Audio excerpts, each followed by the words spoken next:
La ilaha illallah wahdahu la syarikalah wa asyhadu anna Muhammadan abduhu wa rasuluh.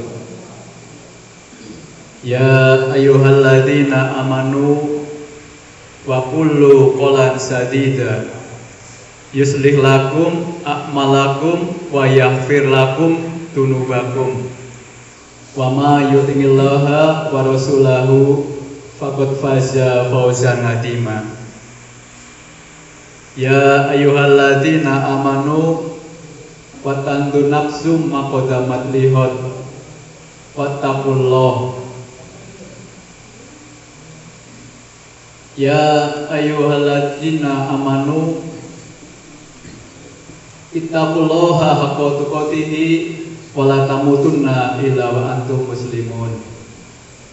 Ya ayyuhan nas taqu rabbakumul ladzi khalaqakum min nafsin wahidah wa khalaqa minha zawjaha wa bassa minhuma rijalan katsiran wa nisaa wa taqullaha innallaha kana 'alaikum raqiba.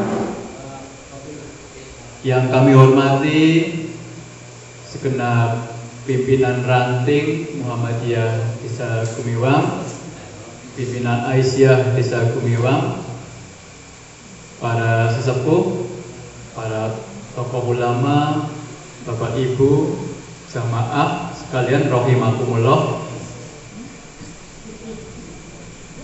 Marilah kita senantiasa panjatkan rasa syukur kita atas berbagai rezeki yang telah Allah karuniakan, sehingga pada malam hari ini alhamdulillah cerah nggih, tidak hujan.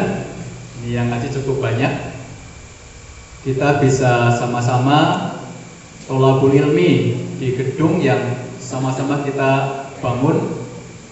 Gedung rencananya nanti untuk sekolah, tapi sementara kita manfaatkan untuk gedung pengajian.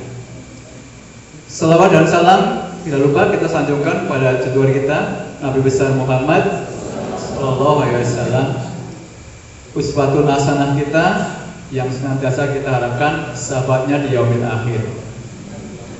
Bapak Ibu sekalian yang dirahmati Allah, ini seperti yang disampaikan Pak Tanto,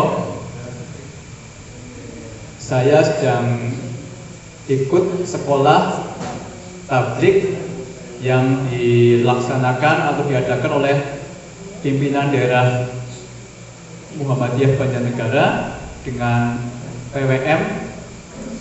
Harusnya ini Pak Anto juga ikut, tapi Pak Anto pas akan mulai pelaksanaan beliau sakit sehingga tidak bisa mengikuti awal perkuliahan. Ditugaskan dalam sekolah tabligh ini untuk mengisi kajian minimal 20 kali. Sehingga Bapak Ibu ini saya mohon izin dan mohon ridhonya. Ini karena diminta mau tidak mau harus mengisi, sehingga saya mencoba untuk berlatih. Yang disampaikan Pak Tanto benar, baru calon ustadz kita berlatih. Dan yang saya bawakan adalah nanti tema-tema muamalah. Jadi kalau ada tema ibadah dan sebagainya ada Pak Anto yang sudah lebih mumpuni, tema ibadah, tema lain-lain, masuk fikih dan sebagainya. Nanti tidak saya sampaikan karena saya masih belajar, belum menguasai di bidang itu. Namun untuk tema muamalah, insya Allah karena saya bekerja di bidang keuangan, sehingga saya akan lebih banyak menyampaikan tentang yang saya kerjakan. Sesuatu yang dikerjakan itu kalau kita sampaikan kemudian ditanya bisa menjawab. Tetapi kalau yang lainnya karena kita masih belajar, takut salah menyampaikan dan takut salah memberikan jawaban. Baiklah Bapak Ibu, kenapa saya mengambil tema ini?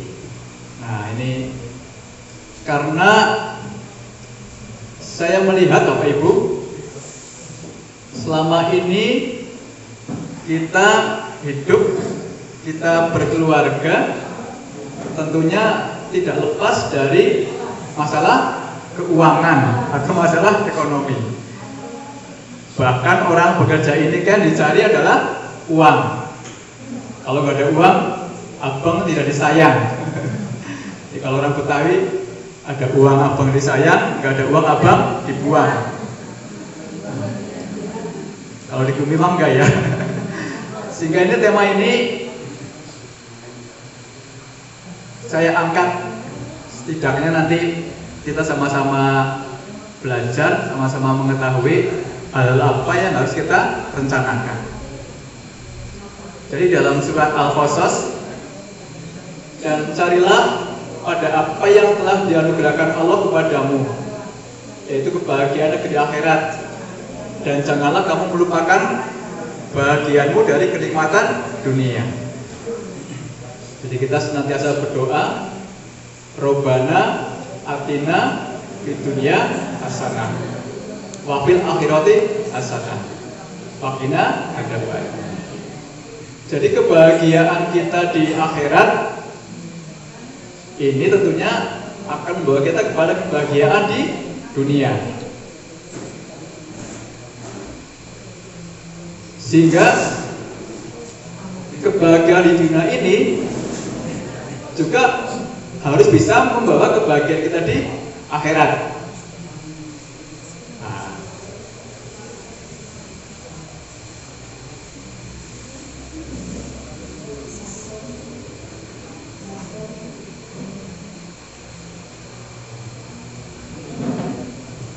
seseorang Bapak Ibu yang hidupnya di dunia tidak bahagia, yang mengeluh, kemudian berkeluh kesah, kemudian merasa hidupnya susah, ini menjadi penghalang untuk meraih kebahagiaan di akhirat. Sehingga sesulit apapun yang Bapak Ibu hadapi, misalkan saking tidak memiliki uang, maka tidak boleh berkeluh kesah, tetapi harus bersabar. Dan sebanyak apapun uang yang Bapak Ibu miliki, juga tidak boleh sombong, tapi harus bersyukur.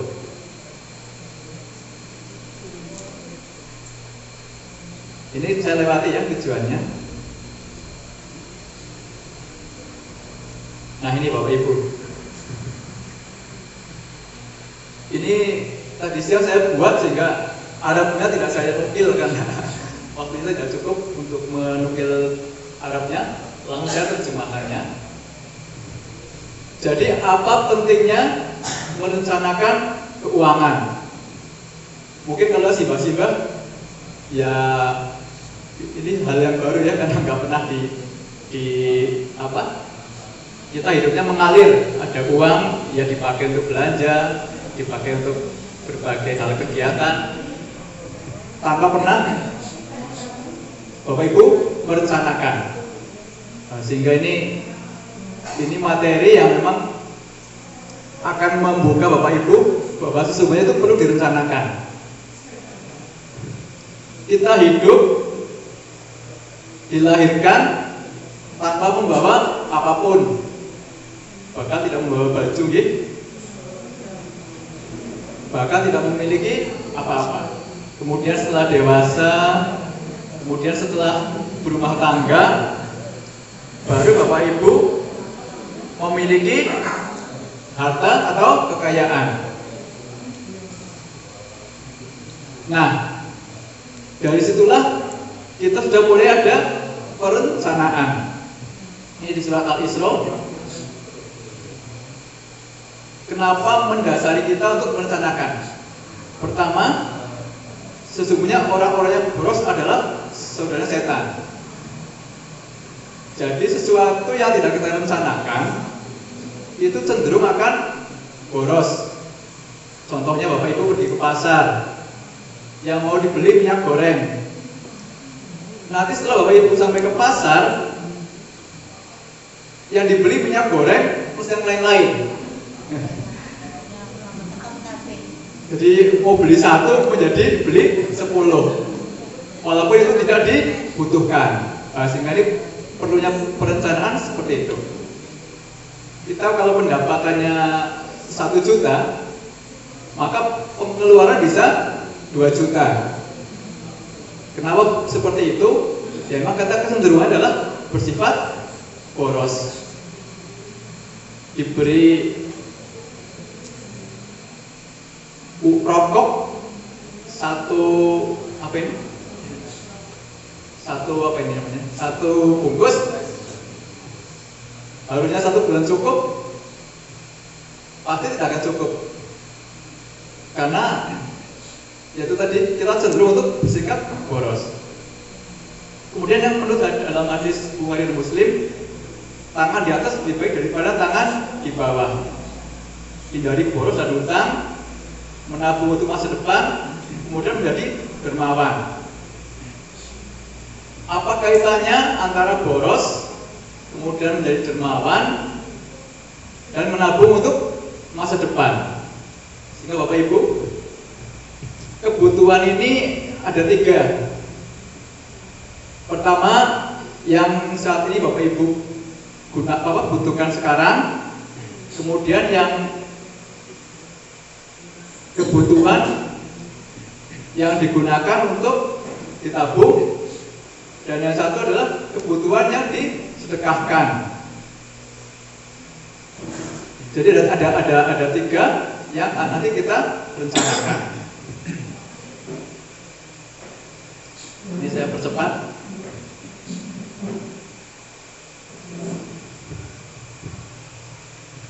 Dalam merencanakan, ini ada prinsip-prinsip yang harus kita pahami. Yang pertama adalah diniatkan karena Allah.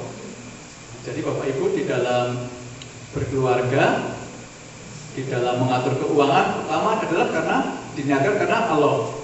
Kemudian yang kedua, harta adalah amanah. Yang ketiga, halal dan thayyib.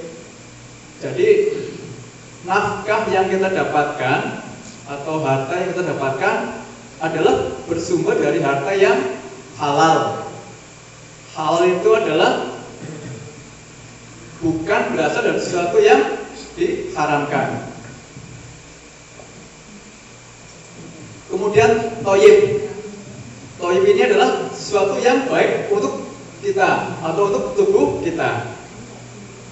Jadi ada makanan atau yang halal atau minuman yang halal, tapi belum tentu thayyib. Kemudian prinsip yang berikutnya, menghindari riba. Nah, ini juga Bapak Ibu,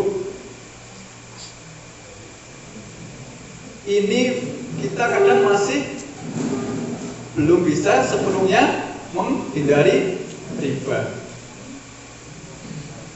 Contohnya, kita masih punya hutang rentenir atau bank apa? Bank keliling. Kemudian masih punya hutang ke bank yang bukan bank syariah.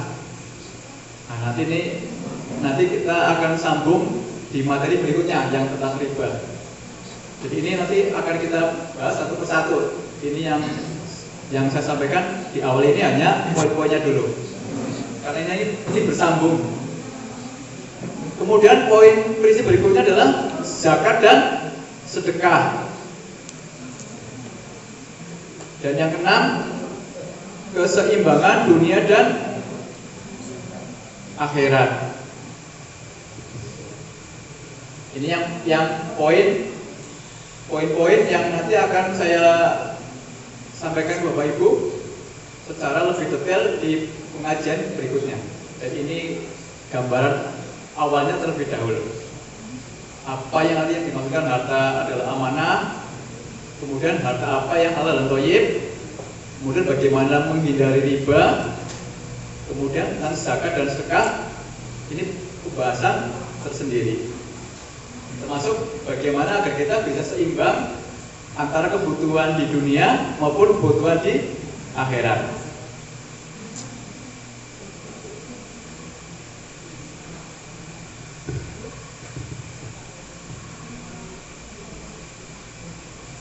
Kemudian Bapak Ibu,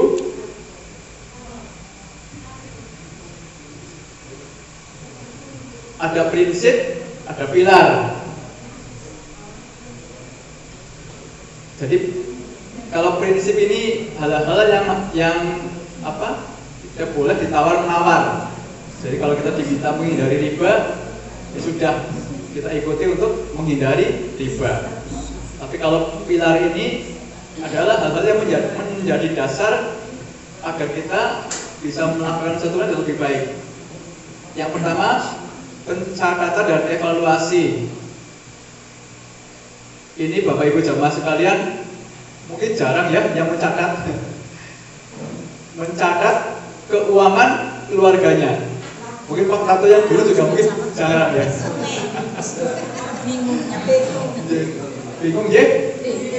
Tapi kalau uang utangnya dicatat ya? Rombongan catat ya? Jadi wa ma ya'mal misqala dzarratin yara. Jadi kebaikan apapun walaupun hanya kecil akan dicatat. Begitu juga keburukan walaupun kecil pun akan ada catatan dan balasannya, yaitu di yaumul hisab. Sehingga Bapak Ibu, mulailah kebiasaan untuk mencatat dan mengevaluasi keuangan bulanan. Jadi ini untuk petugas yang di Lazismu. Nah, ini pencatatan dan evaluasi ini menjadi prasyarat dalam perencanaan keuangan. Termasuk Bapak Ibu. Jadi berapa pengeluaran bulanannya sebagai contoh. Masuk ke anggaran dan alokasi nggih, poin 2. Misal kebutuhan untuk listrik, dicatat kebutuhannya berapa. Misalnya listrik 100.000, berarti dicatat ya. Kemudian kebutuhan untuk membeli beras, dicatat. Kemudian kebutuhan lain untuk kalau yang punya anak sekolah, berarti kebutuhan transport dan biaya sekolah. Kemudian kebutuhan sosial. Mungkin Bapak Ibu nggak pernah mencatat kebutuhan tunggangan, tapi itu adalah pengeluaran sehingga dicatat dan dialokasikan. Kemudian dijumlah. Ini nanti kapan-kapan saya beri contoh angka-angkanya. Ini baru gambaran awalnya. Jadi Bapak Ibu, kebutuhan-kebutuhan kita selama sebulan, mulai dari makan, transport, biaya sekolah, dan sebagainya, kemudian dicatat. Kira-kira 1 bulan habis berapa? Misalkan habisnya 1.500.000, kurang apa? Katakan Bu, 1.500.000, katakan nggih. Kalau 1 juta itu kebutuhannya. Nah, lawannya dari pengeluaran adalah pemasukan.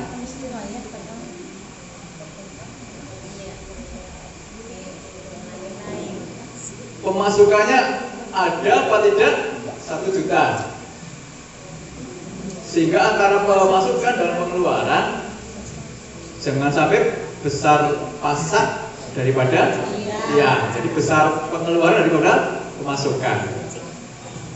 Sehingga Bapak Ibu, kalau kita mencatat, ini akan menghindari kita menjadi orang yang berhutang. Karena kalau pengeluarannya besar, pemasukannya sedikit, otomatis selisihnya menjadi hutang.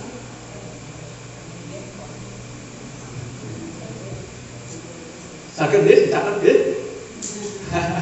Kayak belum pernah ada yang mencatat ini. Sorry saya. Jadi saya itu antara penerimaan dengan pengeluaran saya catat. Karena kalau tidak dicatat, kita dia akan lebih boros.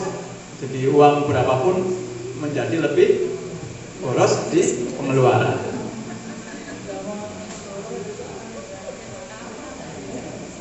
Kemudian ada satu lagi, saya punya namanya Pak Soleh Yahya, dia tidak mencatat secara rutin, tapi membuat beberapa amplop. Jadi setelah ada uang, amplopnya itu dibagi menjadi 10. Ini untuk kebutuhan makanan, amplopnya sendiri. Kebutuhan transport, amplop sendiri. Kemudian untuk kebutuhan sakit dan sebagainya, amplop sendiri. Sehingga Bapak Ibu ini contoh untuk kita agar keuangannya tercatat dan tidak menjadi boros.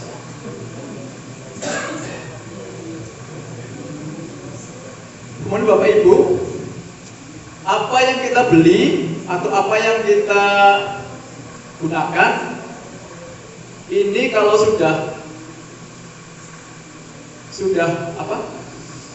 jangan sampai Ibu kemudian berhutang atau menggunakan uangnya itu untuk kebutuhan yang konsumtif. Apa saja kebutuhan konsumtif? 1, pakaian-pakaian yang hanya untuk kebutuhan bukan kebutuhan pokoknya. Contohnya Bapak Ibu menumpuk-numpuk pakaian. Jadi kalau sudah punya baju bagus, kemudian karena merasa uangnya cukup membeli lagi. Nah, itu adalah salah satu contoh yang konsumtif. Termasuk juga makanan dan minuman. Jadi kita cukup air putih, cukup makan dengan lauk 2 atau 3 buah. Nah, kita terlalu banyak lauknya atau makan dan minumnya yang sesungguhnya tidak perlu kita perlukan, kita beli, sehingga akan menjadi konsumtif.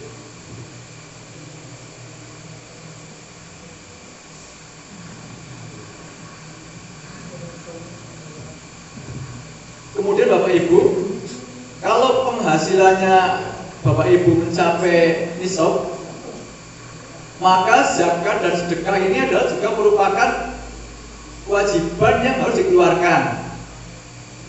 Jadi jangan beranggapan zakat dan sedekah ini adalah dari uang sisa. Justru ini adalah diambil pertama kali.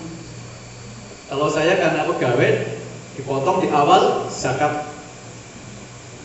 Jadi zakat ini langsung dipotong dari gaji. Maka bagi Bapak Ibu, terutama ini yang punya sawah, karena sawah ini nisabnya kan kecil, jadi setiap panen hanya 850 kilo, itu sudah memiliki kewajiban untuk berzakat. Maka sebelum dibawa pulang ke rumah, sebelum dimakan, ini zakatnya diambil terlebih dahulu. Dan nanti untuk masalah zakat, ini nanti ada materi tersendiri, karena ini membahasnya cukup panjang. Kemudian juga Bapak Ibu, antara zakat apabila belum memenuhi nisab, maka Bapak Ibu bersedekah. Jadi antara zakat dan sedekah ini, kalau zakat sudah memenuhi nisab dibolehkan, kalau belum Bapak Ibu bisa bersedekah. Dan harta yang kita sedekahkan ini tidak akan menjadi berkurang. Kemarin saya ada materi tentang zakat yang disampaikan dari Lasismu Jawa Tengah. Ada satu pernyataan yang kemarin yang membuat saya cukup kaget.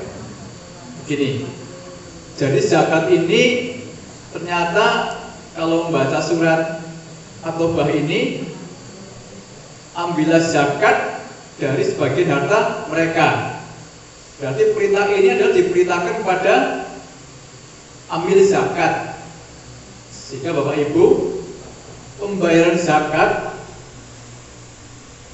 ini tidak dilakukan sendiri.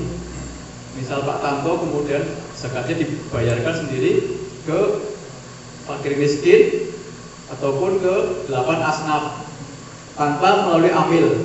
Kalau kemarin diterangkan tentang ayat atau bah ini. Jadi makna dari ambillah ini yang mengambil adalah amil. Zaman Rasulullah pun seperti itu. Para sahabat pun membayar zakatnya lewat amil. Jadi sahabat Abu Bakar, Umar ini tidak membayar zakatnya dengan membagi sendiri-sendiri.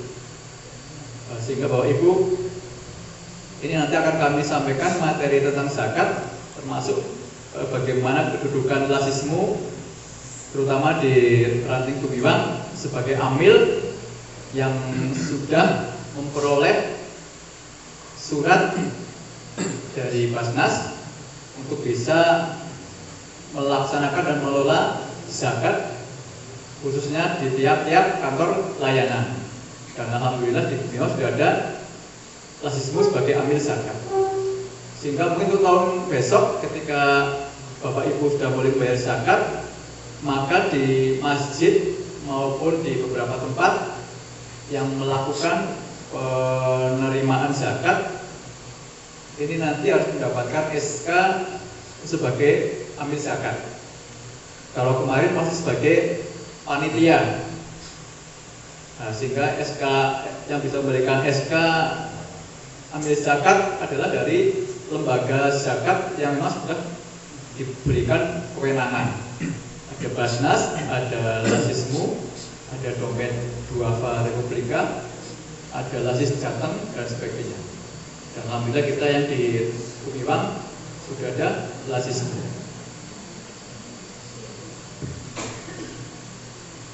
Ini untuk yang masalah zakat kita jelaskan di pertemuan berikutnya. Ini kita lewati aja, karena ini Bapak Ibu belum waktunya untuk membahas tentang investasi dan ini sebagainya. Nah, ini saya sedikit mengupas tentang bahaya dari kenapa tadi disampaikan di awal kita diminta untuk menghindari riba. Wa ahalul bai' wa haroma riba. Jadi dalam surat Al-Baqarah ini Allah menghalalkan jual beli dan mengharamkan riba.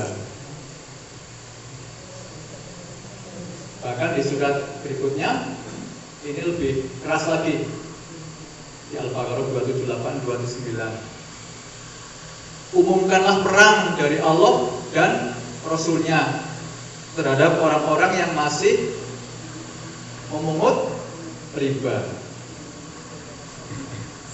Nah, nanti saya juga masih terkait dengan ini akan menyampaikan materi tentang ini. Jadi akad yang syariah itu seperti apa untuk kita bisa berbisnis tanpa terkena riba. Jadi sedikit saya sampaikan bahwasanya hukum Allah ini sudah sangat terang.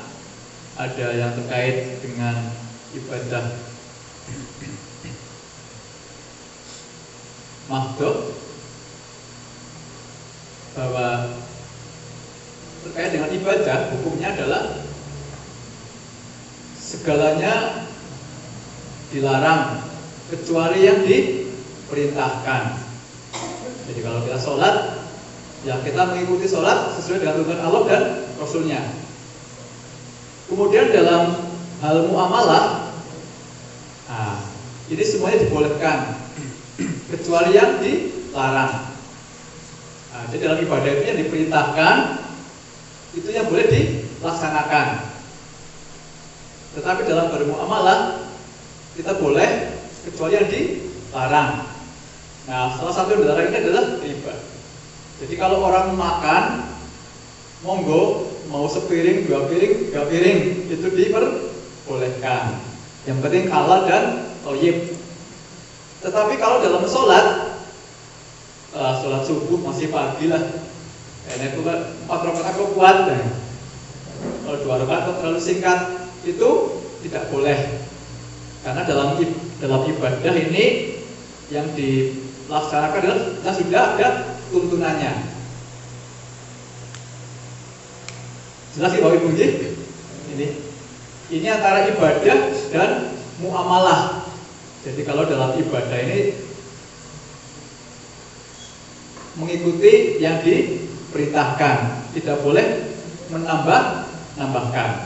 Tetapi dalam muamalah, kaidah fikihnya ini semuanya boleh, kecuali yang dilarang.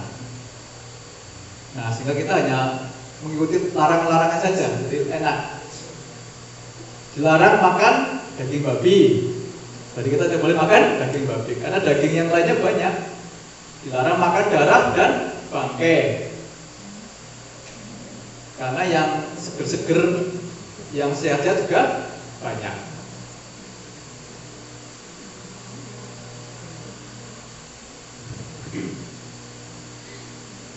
Kita lanjutkan lagi Bapak Ibu. Nah, contoh Bapak Ibu, jadi dalam Rasulullah ini juga dulu berbisnis, berdagang, sehingga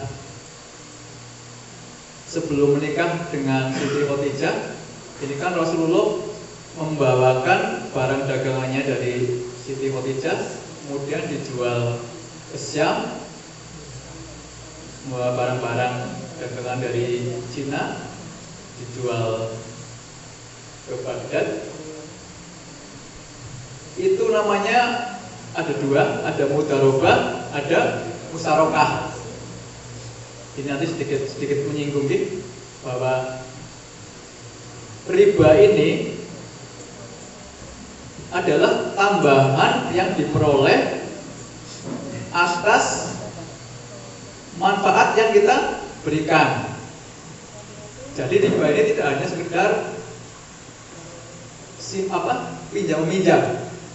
Kalau pinjam di bunga tinggi itu dikatakan sebagai riba. Ternyata setiap manfaat yang diterima lebih itu juga bisa menjadi riba. Jadi contohnya, kalau riba yang pinjam meminjam gampang pinjam 100.000, minta pengembaliannya 120.000, maka yang 20.000 itu adalah dikatakan sebagai riba. Kemudian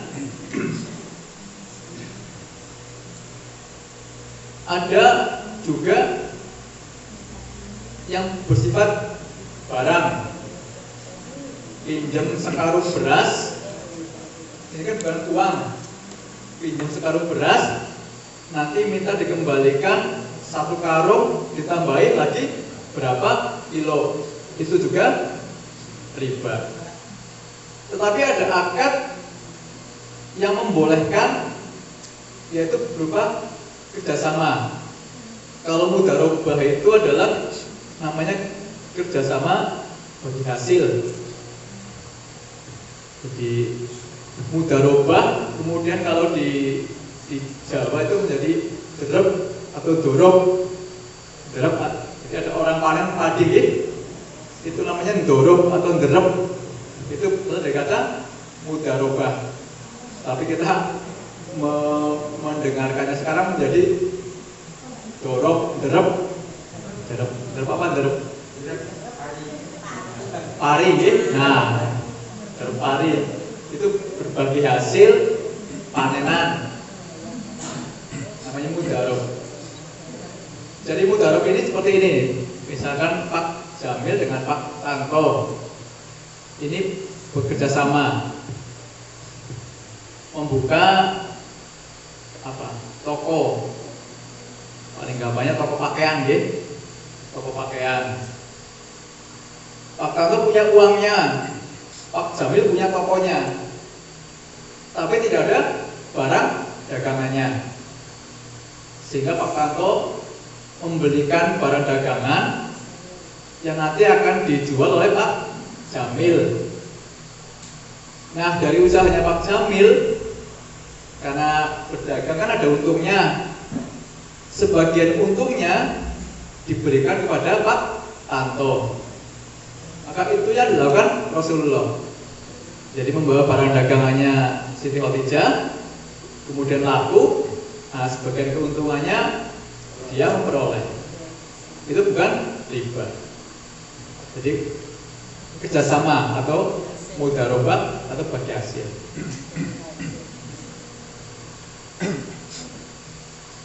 Nanti pelan-pelan ya, ini karena ini kan istilah-istilah baru, karena kita biasanya ngaji masalah agama gitu. Karena kalau kita tidak belajar ekonomi, ini kita akan terbelakang. Kita akan kalah dengan negara-negara lain, terutama Cina. Contohnya, sebenarnya Indonesia ini sudah maju, sudah bagus, tapi kita diakali dari nilai tukar rupiah yang turun. Jadi dolar zaman SBY 1 dolar itu 9.000. Sekarang 1 dolar 16.000. Padahal uang kita bertambah, tapi secara ekonomi kita miskin karena nilai tukar rupiahnya turun. Ya karena kita memang dibohongi terus. Dan salah satu penyebabnya adalah karena kita terikat dengan hutang luar negeri yang berbasis riba. Nah itulah yang memang nanti kita pelan-pelan Bapak Ibu nanti memahami. Oh iya, supaya hutang-hutang itu tidak membawa pada kemajuan bangsa, tapi akan menyebabkan kita menjadi miskin. Ya karena gampang sekali kita diintervensi nilai tukar mata uangnya. Sehingga yang dilakukan zaman Rasulullah dengan mata uangnya berupa emas atau dinar, yang ini masih dilakukan di beberapa negara Timur Tengah.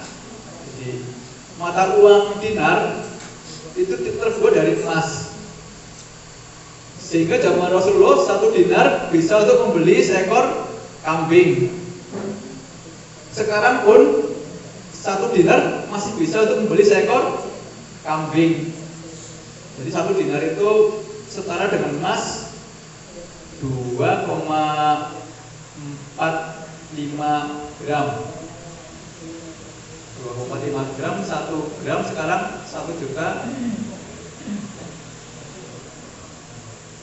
berapa? 1 juta 600 gitu sekarang ya. Kalau 2 berarti udah 3 juta gitu, 3 juta setengah.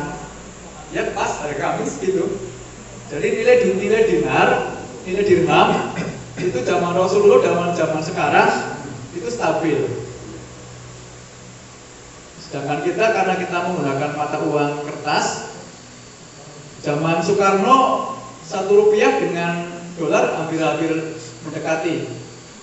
Kemudian setelah zaman kesini kita mata uangnya kalah. Maka kalau 1 dolar itu 1 rupiah, ini Pak Tanto bisa beli mobil Alphard. Nah ini jadi kemiskinan di Indonesia ini bukan karena Bapak Ibu tidak bekerja atau Bapak Ibu malas, tapi memang karena kita nilai tukar mata uangnya yang kalah. Ini untuk pengetahuan ya, nanti besok-besok kan Bapak Ibu setelah kita jelaskan akan menjadi semakin paham dan semakin pintar mengelola keuangan. Dan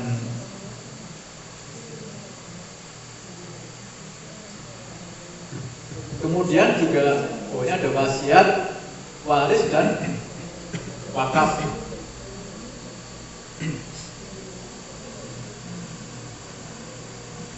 Ini merupakan bagian dari harta yang kita peroleh.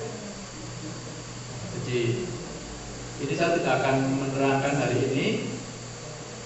Nanti mungkin di yang akan datang lagi.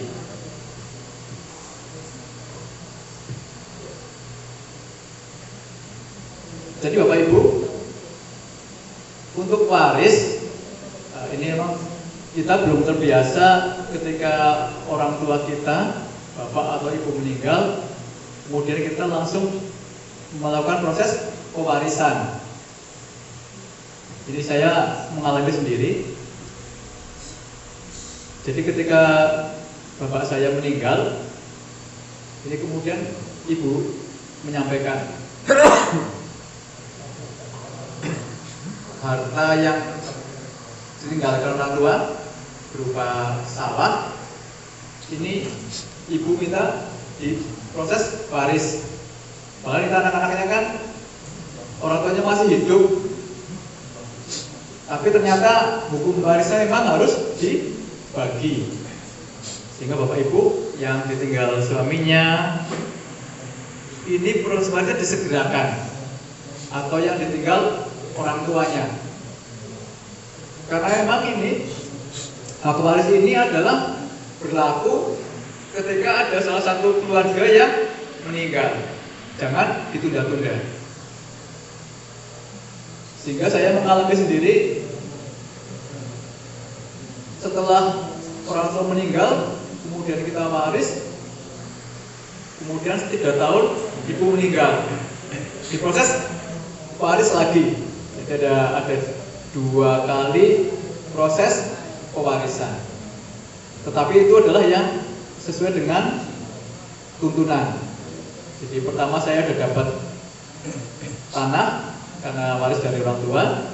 Kemudian yang berikutnya warisnya bagiannya ibu, yaitu 1/8 dari tanah diwaris lagi.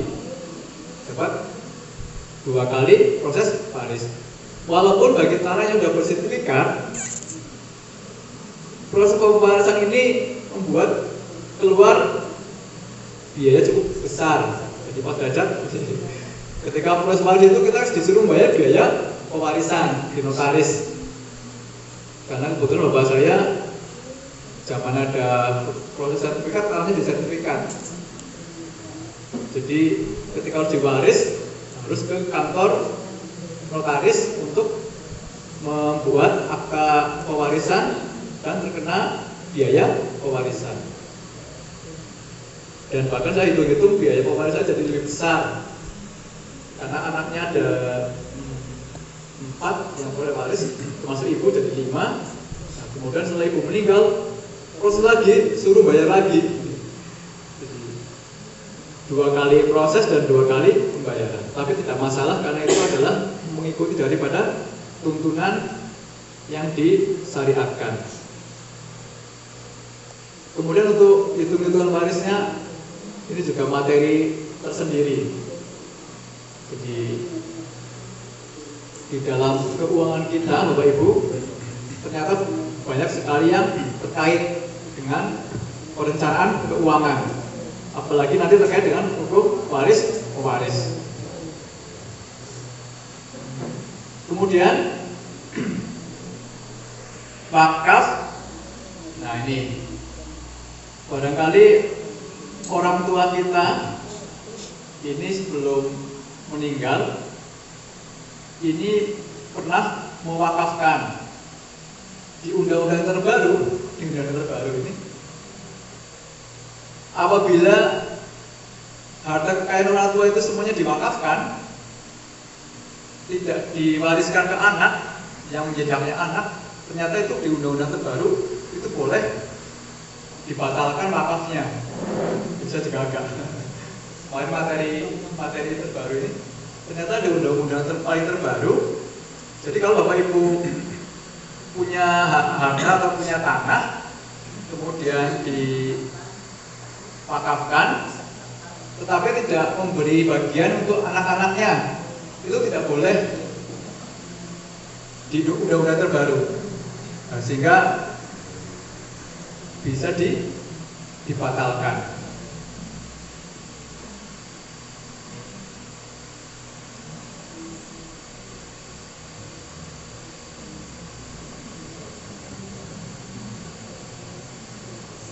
Ini terakhir Bapak Ibu.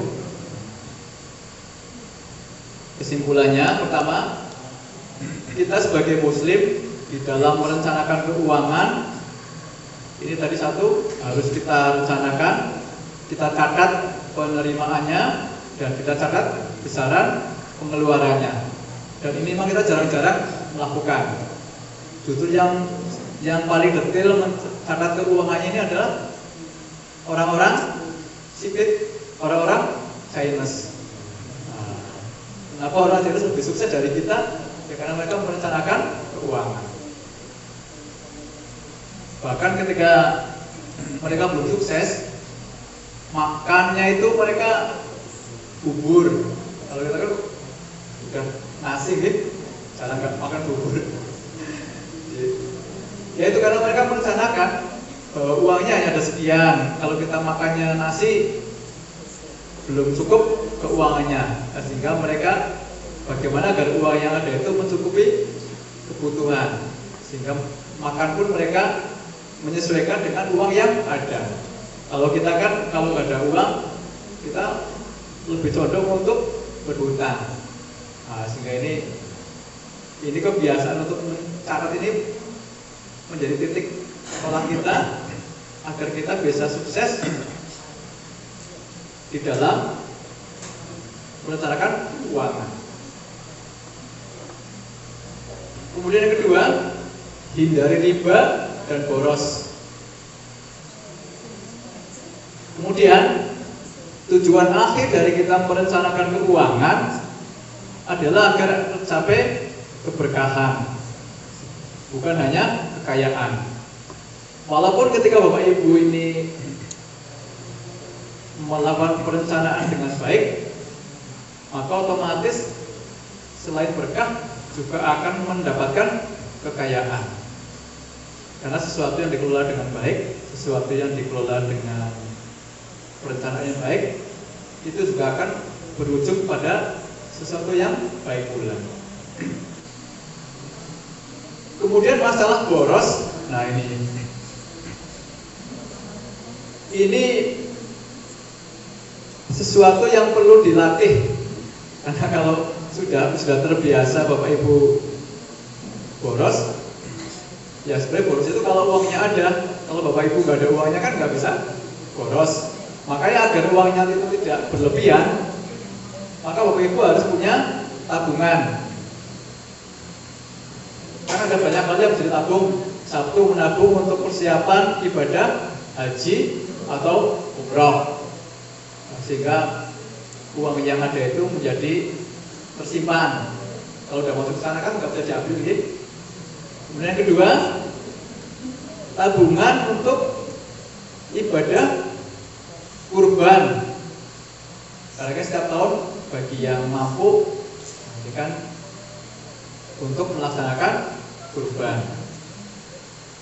Kemudian ada lagi uang yang dipersiapkan untuk hari raya Idul Fitri.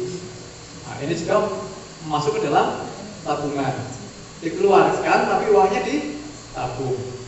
Atau Bapak Ibu ingin mempersiapkan untuk pendidikan putra-putrinya. Jadi yang masih punya putra-putri kecil, ya dikeluarkan uangnya, tapi disimpan lebih dahulu untuk persiapan, sehingga bisa menghindari dari keborosan tadi. Termasuk juga boros adalah Bapak Ibu yang masih merokok. Nah ini Pak Proso misalkan, kalau cukup sehari 1 bungkus, ya jangan sampai lebih dari 1 bungkus, jadi 2 atau 3 bungkus. Nah itu menjadi namanya boros. Ini nuwun sewu, ini karena teori nih Pak, harus disampaikan seperti itu. Syukur bisa menghindari, cukup sehari 1 batang. Ini sisanya bisa untuk ditabung lagi.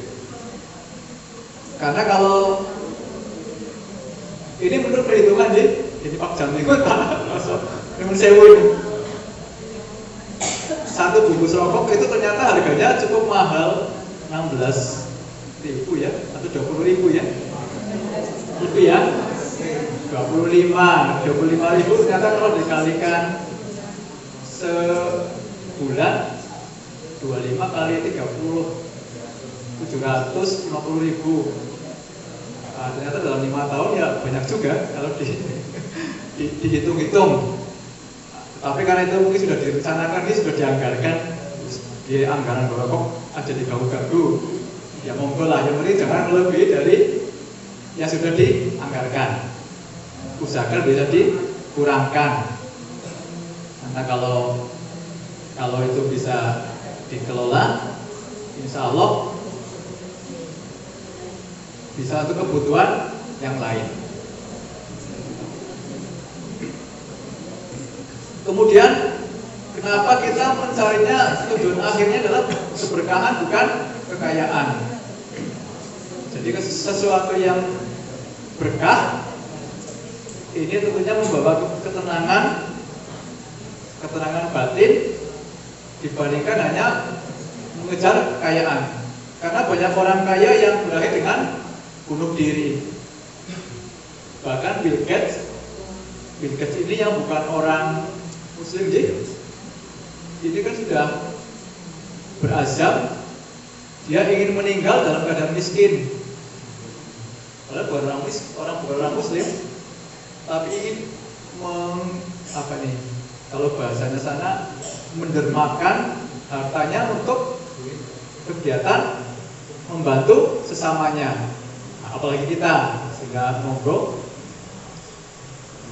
bahwa kekayaan itu memang kita raih, tetapi itu bukan jadi tujuan akhir dari harta yang kita peroleh.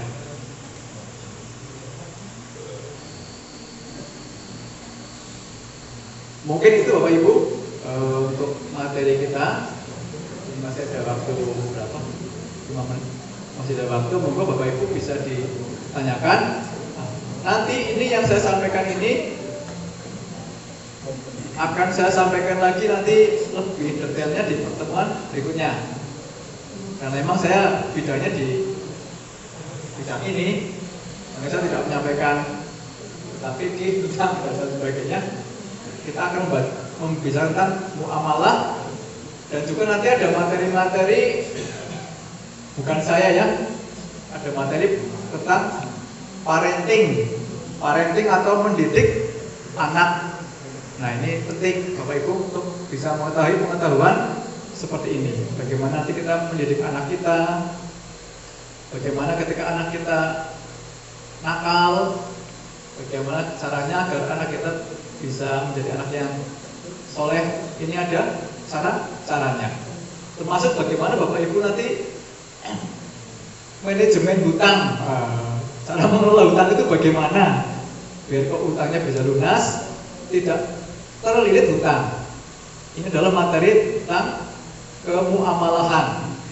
Jadi Rasulullah ini adalah bisnismen yang sangat bagus. Jadi kalau kita mengikuti bisnisnya Rasulullah, insya Allah tidak akan rugi. Termasuk kita dalam berkeluarga juga nanti kita mengikuti apa yang disampaikan Rasulullah. Nah, ini nanti akan membawa Bapak Ibu ini pada keseimbangan dunia. Jadi pengetahuan dunianya juga dapat, termasuk akhiratnya. Selama ini Bapak Ibu nanti sudah banyak pengajian tentang membahas ibadahnya, tetapi untuk keduniaannya, nah ini insya Allah akan kita sampaikan. Jadi di pertemuan yang khusus malam Jumat Pon, Jumat Pon, insya Allah nanti kita akan isi tema-tema tentang kemuamalahan. Termasuk kita kan ada Dokter Toyo. Nah, nanti juga ada materi tentang kesehatan. Termasuk materi yang lainnya, bisa pertanian, bisa materi peternakan, dan termasuk materi ekonomi. Jadi Bapak Ibu, insya Allah pengajian yang di sini di Pondok ini nanti materinya bervariasi. Dan untuk materi yang besok, insya Allah kita akan mencoba menyampaikan trik-trik bagaimana melakukan penghematan di dalam kita berkeluarga. Jadi contoh, kita tuh tidak perlu membeli sayur-sayuran kalau kita bisa punya halaman dan kita tanami. Nah, ini kan belum pernah terpikirkan gitu, bahwa Ibu bisa tercukupi kebutuhan sayur-sayurnya dari usaha yang kita lakukan.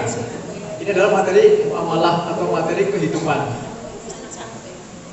Baik Bapak Ibu, mungkin itu aja terkait dengan perencanaan keuangan di dalam keluarga.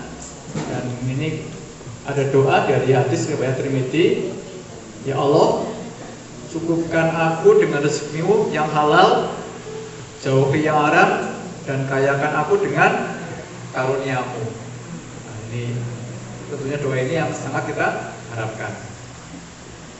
Baiklah, monggo Bapak Ibu, barangkali ada yang ingin ditanyakan.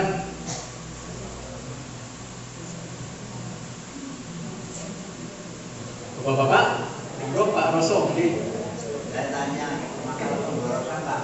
Ini pemborosan itu kan istilahnya hariannya sudah pasti lah ya. Itu kan untuk penghormatan tamu-tamu itu aja.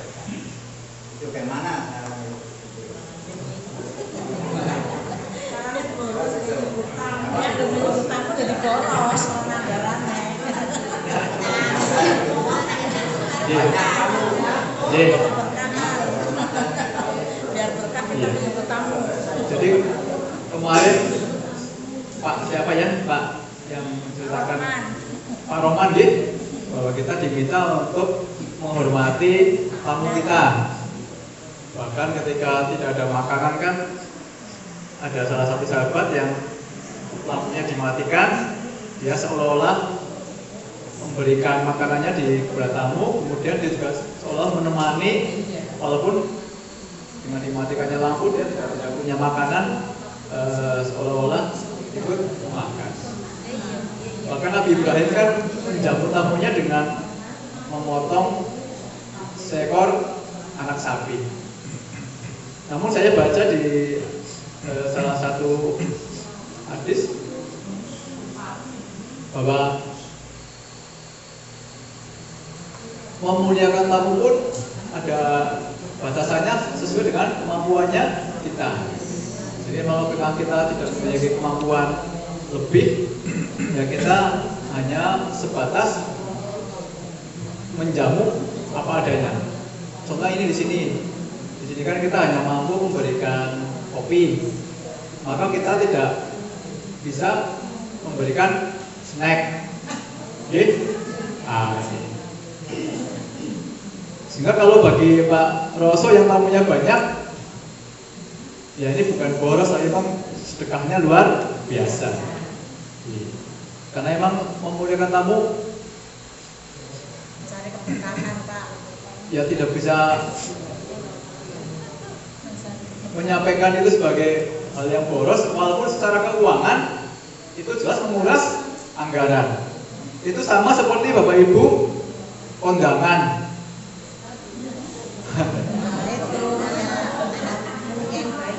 Kalau kita nggak kondangan, gimana kalau kondangan nggak ada uangnya? Tapi itu bukan sebagai hal yang dikatakan sebagai hal pemborosan.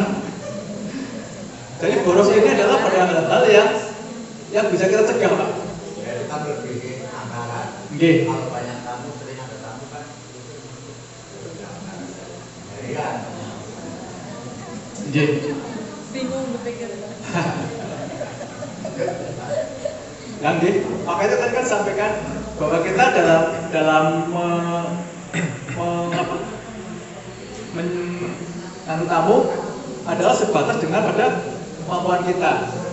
Misalkan dianggar saja bahwa kita anggaran untuk kondangan katakanlah 200.000, atau untuk menjamu tamu hanya ada anggaran 200.000, maka sesungguhnya yang wajib kita keluarkan untuk menjamu tamu ya di angka itu. Nah kalau sudah tidak ada lagi anggarannya, ya kita jangan memenuhi kewajibannya, yang kayak itu. Pasti ya, dan kita bilang pasti ada kelebihan. Kalau hukum nabung, kalau apa kayak gitu. Langge. Kan kurang, pasti nabung pasti ada yang dimakan keluarga. Masalah negara. Kalau berlebihan. Langge. Jadi emang begitu Bapak Ibu. Jadi dari bermasyarakat ini, kalau definisi boros itu adalah sesuatu yang dihambur-hamburkan untuk sesuatu yang tidak memiliki kemanfaatan lebih. Tapi kalau definisi tadi menjamu tamu, ya memang kita menganggarkan. Dia memuliakan tamu. Kalau dari sisi ekonomi, bukan dari sisi tadi, ya memang itu jadi akan membuat anggarannya kita over gitu, nambah. Jelas ya Mas, itu kan nggak bisa dibohongi gitu. Tidak bicara masalah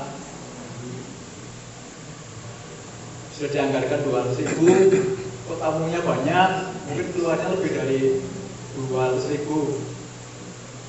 Kalau memang itu dianggarkannya hanya 200.000, keluarnya lebih dari itu, ya kalau dari perhitungan ekonomi, ya berarti keluar dari perencanaan, sehingga ada nilai sedekah yang muncul di sana dari anggaran yang dianggarkan. Tapi kalau dari sisi pemborosan, maka kita melihat kalau itu tidak membawa kemanfaatan, berarti boros. Tapi kalau itu membawa kebaikan, karena itu menjadi nilai, jadi pengeluarnya itu menjadi nilai sedekah, maka sedekah kita menjadi bertambah. Tetapi kalau itu tidak menambah kemanfaatan, itu menjadi pemborosan. Jadi pengertian pemborosan begini, saya sudah makan di rumah, maka saya tidak perlu makan lagi di warung, karena sudah sarapan di rumah. Atau saya sudah makan siang, ya maka saya tidak perlu makan lagi yang lainnya. Karena kalau saya menggunakan uang, padahal sudah makan, sudah sarapan, maka itu namanya pemborosan di sana. Kemudian, ini namanya kayak boros berarti. Apakah ini boros faktory? Ya kalau dari sisi ekonomi, Bapak Ibu akan ada penambahan pengeluaran, tetapi akan ada nilai manfaat menambah sedekahnya, sehingga anggaran sedekahnya mungkin akan berkurang karena digunakan untuk kondangan. Tetapi kan dalam setiap bulan ada kondangan, atau setiap hari ada tamu yang berkunjung, dan tamu yang berkunjung itu juga barangkali juga membawa rezeki, karena menyambung silaturahmi itu kan juga membawa rezeki. Oh kata dia Pak, nanti kalau belum pas sambung di minggu depan, saya tanyakan kepada yang lebih ahli. Monggo ibu-ibu yang lainnya. Monggo Pak. Assalamualaikum warahmatullahi wabarakatuh. Ini Pak Tri, untuk menutup kebutuhan keluarga termasuk pokok di rumah, kita kan tidak bisa nabung saat itu dan jangka waktu tertentu, sehingga kita itu pinjam ke bank konvensional 100 juta. Itu kan ada bunga itu riba. Dan status kami itu berdosa. Kemudian rumah yang kita bangun dengan hasil kita pinjam ke bank konvensional itu bagaimana? Itu apa menjadi rumah yang haram atau gimana? Mohon penjelasan. Jadi diturunkannya ayat riba ini juga bertahap Pak Tanto. Ayat-ayat tentang riba ini tidak langsung kemudian Allah memerangi para pelaku riba. Jadi termasuk juga ketika Allah melarang minuman keras atau khamr, itu juga bertahap. Jadi ada ayat-ayat yang dinasak.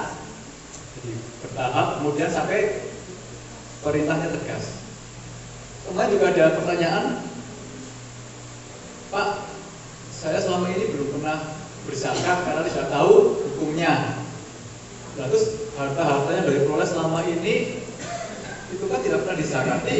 Apakah saya juga menjadi berkewajiban membayar zakat dari awal sampai akhir? Makanya jawabannya itu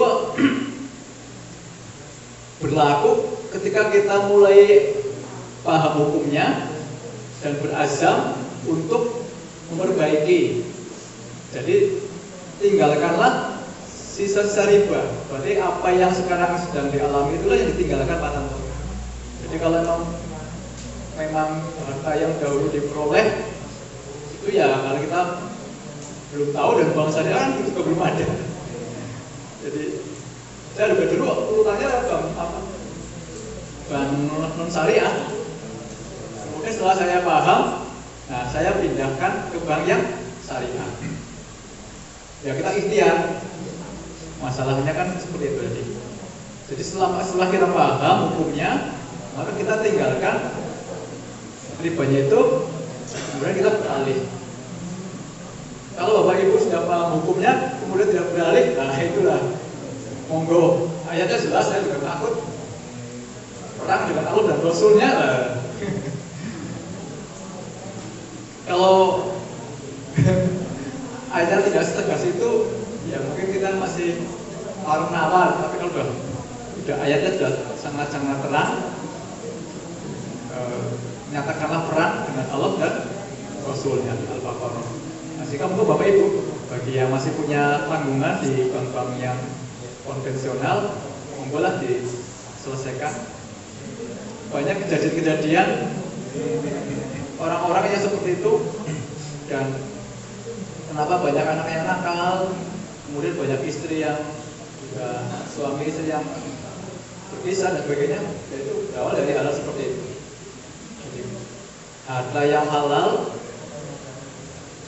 harta yang thayyib itu akan juga membawa pada ketenangan batin, membawa kebahagiaan berumah tangga, juga akan menciptakan anak-anak yang soleh. Jadi monggo kita bersihkan, sholat dan ibadahnya diperbaiki. Tapi ini muamalahnya juga kita perbaiki. Jadi, ya karena ini kan saling berkaitan nih Bapak Ibu. Jadi kenapa doa kita selama ini belum terjawab? Barangkali karena kita masih terkena dengan riba, masih bersinggungan dengan riba. Sehingga yang sebagai kata itu benar sekali, nanti apa-apa yang dahulu sudah diperoleh itu karena pengetahuannya baru sekarang, nah itu berarti yang sekarang inilah yang kalau masih ada segera dipindah ke yang syariah. Namanya hijrah.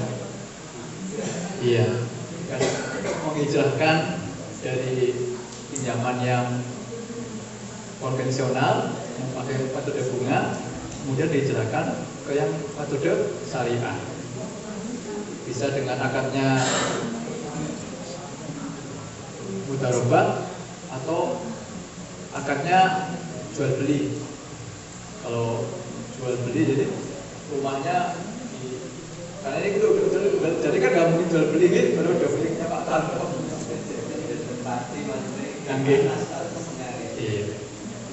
Yang sudah diperoleh suruh ditinggalkan, berarti sisa-sisanya yang diperbaiki.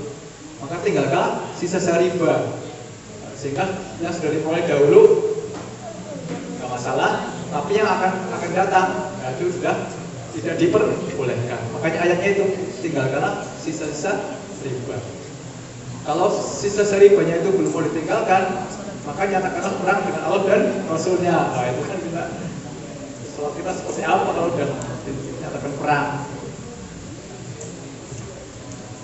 Makanya ibu ini nanti penjelasan berikutnya, materi berikutnya nanti kita akan membahas tentang riba itu seperti apa, karena ada banyak sekali jenisnya dan ada hal-hal yang bisa kita tanpa kita sadari kita masuk ke dalam riba. Monggo. Berapa ini? 9. Kasih waktu lain Bapak Ibu. Jelas nggih? Kalau belum jelas ya nggak masalah, karena ini baru pertama. Insya Allah nanti kita akan perjelas di pertemuan berikutnya. Jadi saya memang sengaja mengambil dakwahnya di bidang muamalah. Nanti kalau Pak Anto, Pak Dajat sudah di bidang akidah, ibadah, dan tauhid. Ini saya di bidang bisnis. Ya Bapak Ibu juga pemahaman dan pengetahuannya juga antara dunia dan akhiratnya ini bisa seimbang. Karena tanpa pengetahuan dunia, kita juga akan kesulitan mengejar kebutuhan dunia. Maka Bapak Ibu, saya akhiri. Billahi taufiq wal hidayah. Wassalamualaikum warahmatullahi wabarakatuh.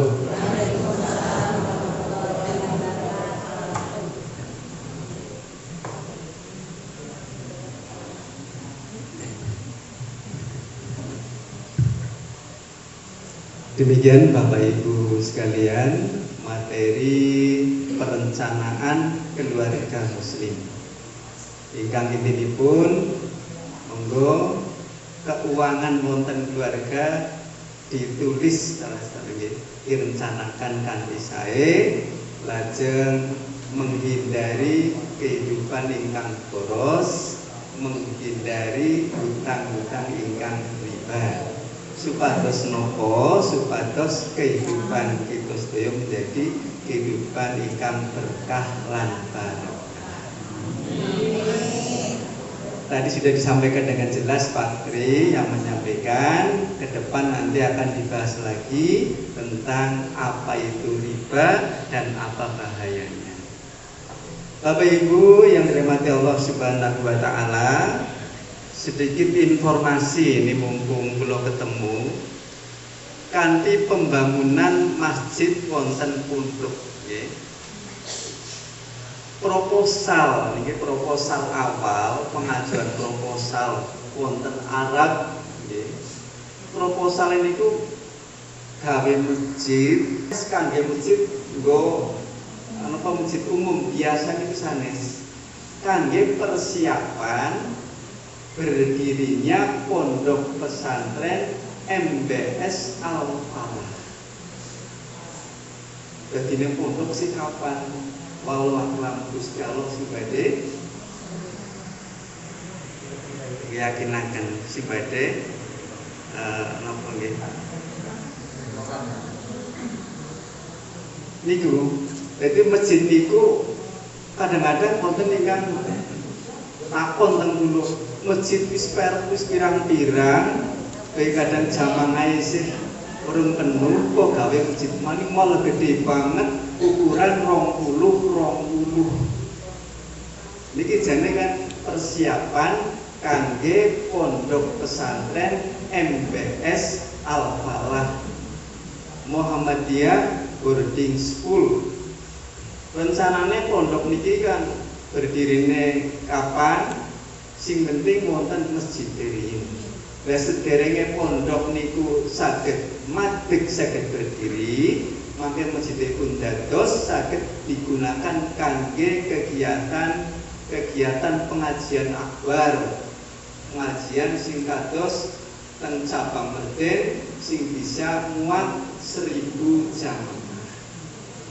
Selain ngaten bisa saged kangge kegiatan-kegiatan sosial. Misalnya wonten kumpulan keluarga Bani Sinten pilih teng masjid Ansal monggo. Lajeng kangge kegiatan misalnya wonten salat Id. Waktu udan teng lapangan boten saged kagem salat Id wonten masjid niku.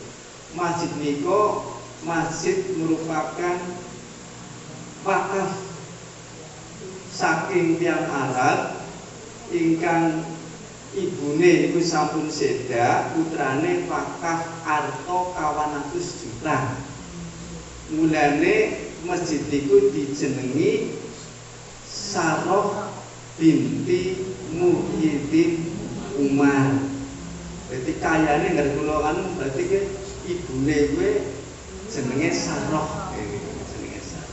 Mulane anake lanang niku duwe 400 juta diwakafaken maring Indonesia tibane teng Gemiwang jenenge Masjid Saroh.